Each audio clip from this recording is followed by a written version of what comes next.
জাতিসংঘের declaration on the rights of indigenous people 2007 কিংবা আইএলওর convention number 169-এ indigenous people বা আদিবাসী জনগোষ্ঠীর যে সংজ্ঞা আঁকা হয়েছে তা মূলত এইভাবেই ব্যাখ্যা করে যে যারা একটা অঞ্চলের আদি অধিবাসী এবং সেই অঞ্চলে প্রাক ঔপনিবেশিক বা প্রাক রাষ্ট্রীয় শাসনামল থেকেই বাস করছে, যাদের রয়েছে নিজস্ব সামাজিক সাংস্কৃতিক রীতি, রয়েছে নিজস্ব ঐতিহাসিক ও সাম্প্রদায়িক পরিচয়, তারাই আদিবাসী।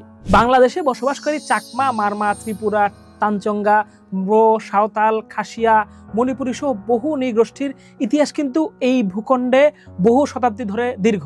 তারা নিজেদের স্বকীয় সংস্কৃতির চর্চা, সামাজিক নিয়ম কানুন, মাতৃতান্ত্রিক বা পিতৃতান্ত্রিক উত্তরাধিকার ব্যবস্থা এগুলোকে এখনো বজায় রেখেছে। ব্রিটিশরা আসার বহু আগেই, এমনকি মুঘল বা পাঠান আমলেও তারা এখানে ছিলেন। অনেক আদিবাসী গোষ্ঠীর ইতিহাস সে কারণে বাঙালি জাতির চেয়েও প্রাচীন। সুতরাং তাদেরকে আইনি বা রাষ্ট্রীয় স্বীকৃতিতে আদিবাসী বলে উল্লেখ করা মোটেও অযৌক্তিক কিছু নয়। কিন্তু বাংলাদেশের সংবিধানে সরাসরি আদিবাসী শব্দটা ব্যবহারের পরিবর্তে ক্ষুদ্র নৃগোষ্ঠী বা স্মল ইথনিক গ্রুপ বলা হয়। বিভিন্ন সরকার ও প্রশাসন অনেক সময় উপজাতি বা ট্রাইবাল পরিভাষা পর্যন্ত ব্যবহার করে।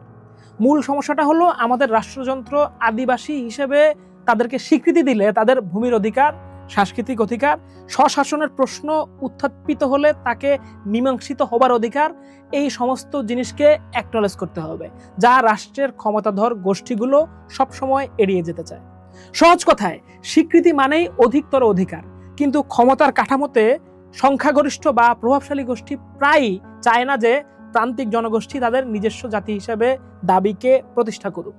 সমাজবিজ্ঞান ও নৃবিজ্ঞানে জাতি অর্থাৎ নেশন, জাতীয়তা, ন্যাশনালিজম ও জাতিগত পরিচয় অর্থাৎ ইথনিক আইডেন্টিটি বিষয়ে বিস্তর আলোচনা রয়েছে। আমরা একটু আগেই আলাপ করেছি বেনেডিক্ট অ্যান্ডারসনের ইমাজিনড কমিউনিটিজ নিয়ে। এই বইটিতে বলা হয়েছে জাতি হচ্ছে একটা কল্পিত সম্প্রদায় যাকে মানুষ তার সম্মিলিত ভাবনায় ধারণ করে।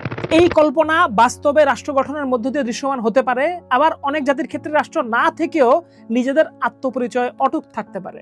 এরনেস্ট গেলনার মনে করেন আধুনিকতার বিকাশের সাথে সাথে শিল্পায়ন, নগরায়ন, শিক্ষা ব্যবস্থা সম্প্রসারণ ইত্যাদির ফলে জাতীয়তাবাদের জন্ম হয়, যেখানে একক সংস্কৃতির পরিচয়কে রাষ্ট্রীয় কাঠামোতে সর্বোচ্চ স্থান দেওয়া হয়। অন্যদিকে এরিক হবসবাউম ও টেরেন্স রেঞ্জার তাদের দ্য ইনভেনশন অফ ট্র্যাডিশন গ্রন্থে দেখিয়েছেন অনেক ঐতিহ্য বা আইডেন্টিটি আসলে সযত্নে নির্মিত, যেখানে ক্ষমতাসীন গোষ্ঠী তাদের আধিপত্যকে টিকিয়ে রাখতে পুরনো আচার বা কাহিনীকে গল্পের আকারে প্রতিষ্ঠা করে।